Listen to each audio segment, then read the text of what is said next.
هناك مواضع من الصلاة لا يجوز الدعاء أبدا، ما يجوز أن تدعو، مثل القيام ما يجوز أن تدعو فيه أبدا.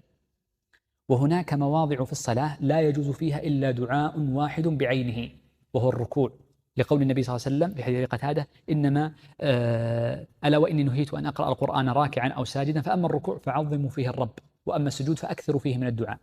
مفهومه أن الركوع لا دعاء فيه، ولم يثبت أن النبي صلى الله عليه وسلم دعا فيه إلا بدعاء واحد يتأول القرآن، وهو قوله سبحانه، قول النبي صلى الله عليه وسلم: سبحانك اللهم وبحمدك اللهم اغفر لي. فالركوع لا يدعى فيه إلا بهذه الجملة فقط: رب اغفر لي، سبحانك اللهم وبحمدك اللهم اغفر لي. غيره ما يدعى في الركوع مطلقا. الموضع الثالث ما جعل أساسا للدعاء ولكنه دعاء وارد لا يزاد عليه، وهو ما بين السجدتين. ما بين السجدتين يجوز فيه الدعاء برب اغفر لي مرة أو ثلاثا أو أكثر، أو ما جاء من حديث ابن عباس أنه قال: رب اغفر لي وارحمني، وهي 5 جمل ذكرها ابن عباس رضي الله عنه. وغير هذه لا يجوز الدعاء فيه، لا يجوز مطلقا.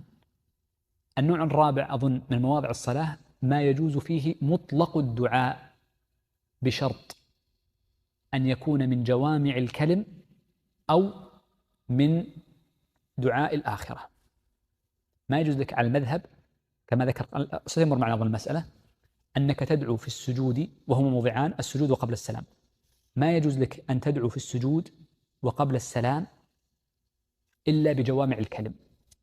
بجوامع الكلم: ربنا آتنا في الدنيا حسنة وفي الآخرة حسنة وقنا عذاب النار، وغير ذلك من الأدعية سنذكرها بعد قليل. هذا مشهور المذهب، ذكر القاضي علاء الدين المرداوي. الرواية الثانية وهو الموافق لقول الشافعي أنه يجوز أن يدعو بما شاء، لقول النبي صلى الله عليه وسلم: وليتخير من الدعاء ما شاء.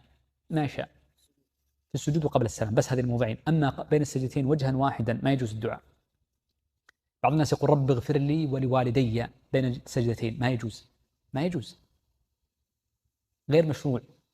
فتقول: رب اغفر لي فقط، ما تزيد والدي، هذا وجها واحد ما في إشكال، والدليل نص عليه طبعا واضح. طيب،